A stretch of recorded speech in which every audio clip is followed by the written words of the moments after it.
Selamat petang dan salam sejahtera. Saya Daniel Anthony dan anda sedang menonton sekilas fakta untuk hari ini 10 Mei 2021.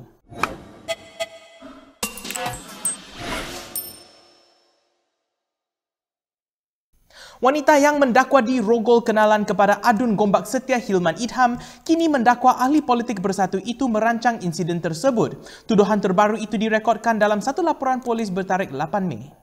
Laporan itu dibuat beberapa jam selepas laporan awal mangsa pada 5 Disember itu tersebar di media sosial. Peguam mangsa Ashik Ali mengesahkan mangsa telah membuat laporan kedua selepas menarik laporan pertama kerana mendakwa diugut. Dalam laporan keduanya, mangsa dimaklumkan oleh salah seorang rakan bahawa makan malam dan sesi karaoke malam itu dikatakan merupakan satu perancangan oleh Hilman. Ashik turut mengesahkan anak guamnya telah mengenal pasti dirinya sebagai wanita yang dilihat bersama seorang lelaki yang didakwa sebagai Hilman dalam satu rakaman CCTV kepada pihak polis. Tindakan perlu diambil terhadap pengetua sekolah kepada pelajar Ain Husniza Saiful Nizam jika benar membuat kenyataan negatif mengenai pelajar itu. Gesahan itu dibuat oleh sekumpulan adun dan ahli Parlimen Pakatan Harapan di negeri Selangor.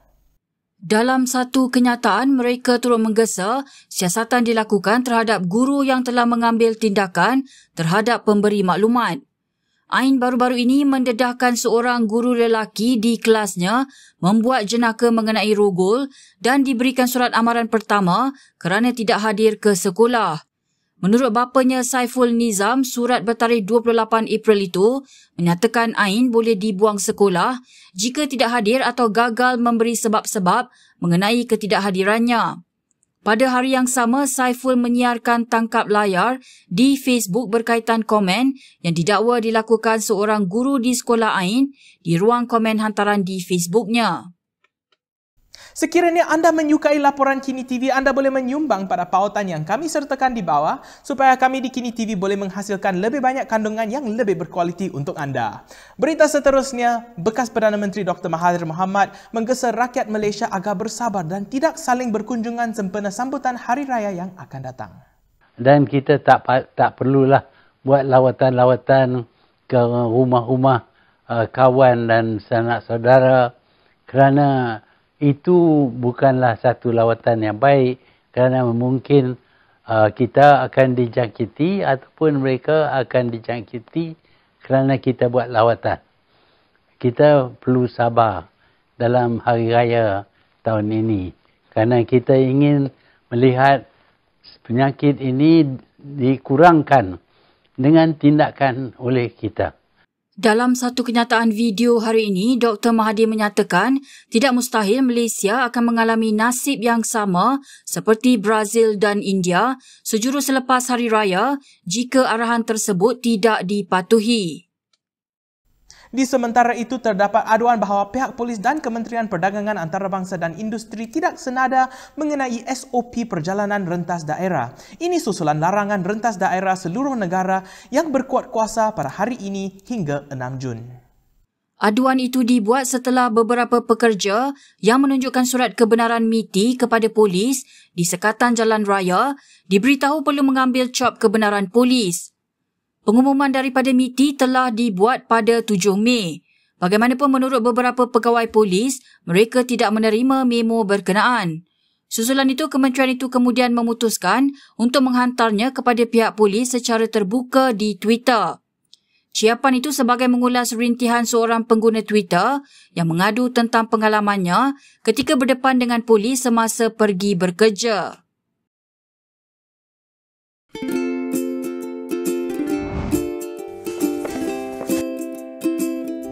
Shellfish, red meat, and beer. If you love indulging in these foods, you may end up with high uric acid level in your blood.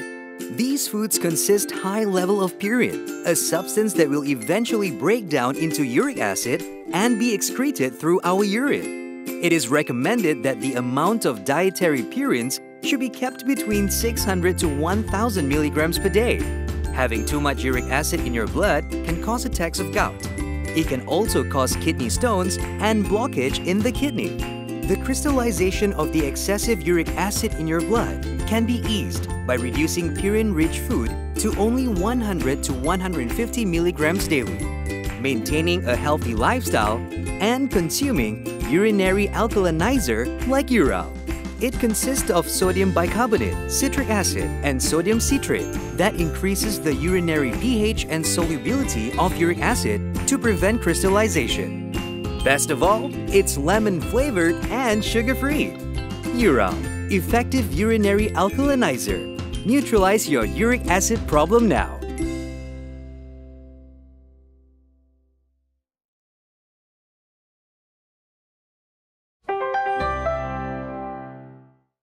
Kita sekarang ke perkembangan seterusnya. Pihak polis telah memanggil 2 wartawan Malaysia kini bagi memberi keterangan berhubung dakwaan bekas Ketua Polis Negara Abdul Hamid Bador bulan lalu. Editor Bahasa Melayu Malaysia kini, Jimadi Shah Uthman, memberi keterangan kira-kira 3 jam, manakala wartawan penyiaran Kini TV, Vivian Yap, disiasat kira-kira 2 jam. Kenyataan dirakamkan oleh pegawai daripada Bahagian Operasi Khas Jabatan Siasatan Jenayah Bukit Aman di Balai Polis Putra Perdana Puchong. Jimadi dan Yap antaranya ditanya berkaitan kandungan sidang media Hamid, kehadiran dalam acara itu serta butiran berita dan video yang disiarkan. Hamid dalam sidang media itu antaranya membangkitkan dakwaan campur tangan politik dalam pasukan polis serta membidas Menteri Dalam Negeri Hamzah Zainuddin secara terbuka. Kerajaan akan mempertimbangkan SOP bagi premis-premis yang ditanda sebagai risiko menjadi titik panas COVID-19. Perkara itu dinyatakan oleh Menteri Sains, Teknologi dan Inovasi Khairi Jamaluddin pada hari ini. As far as the height closure is concerned, I'm going to defer the comment until after the MKN meeting this afternoon. I think we will be discussing this better at MKN this afternoon, and we will issue a statement on the interventions, the SOPs necessary once the premise has been listed on the high list. Perkembangan itu hadir selepas timbul kekeliruan susulan arahan bercanggah yang dikeluarkan oleh pihak berkuasa mengenai sistem Hotspot Identification for Dynamic Engagement atau HIDE. Berikut beberapa lagi ringkasan berita untuk hari ini.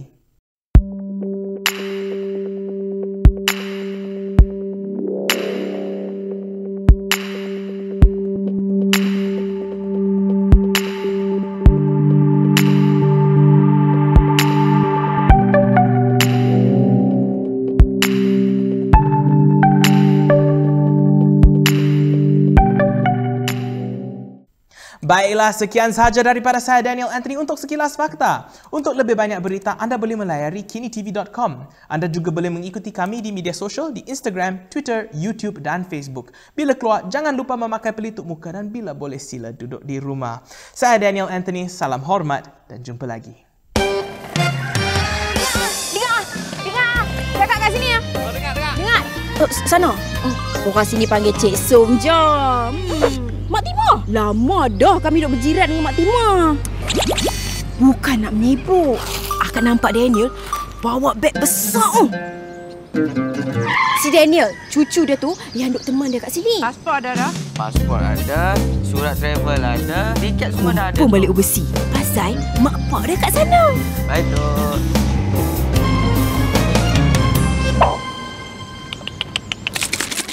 Sian Mak Timah.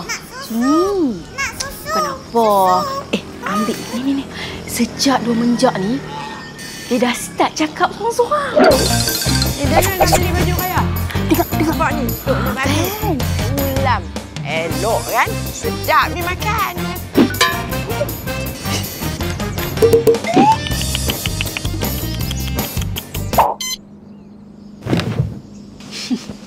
Bukan siang je tau. Malam pun sama. Daniel, sihat sampai habis puasa dapat kita buat amal ibadat. Besok kita sambung nah. Makin hari makin risau akak. Budak ni tu lah. Asal duduk sini tak mau belajar. Alah, dugaan puasa sorang-sorang ni berat sebenarnya tau. Tambah-tambah lagi, time raya. Kacau mental.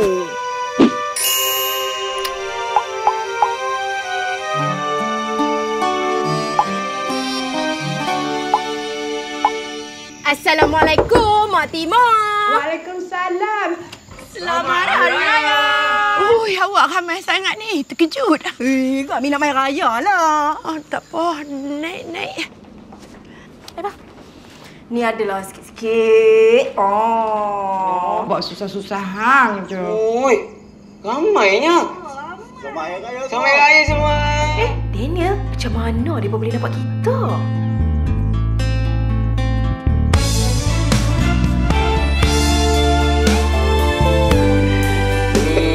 Idea Abah dengan Mak. Dia nak pasang CCTV ni. Kami tak maulah untuk rasa sunyi. Lagu tu ke?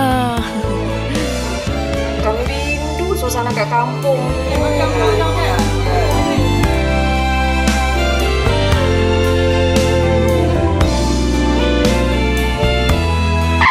Pasal CCTV tu? Akak memang dah lama dah tahu. Hampa tu yang duk pick up ke bukan? Rugi posa.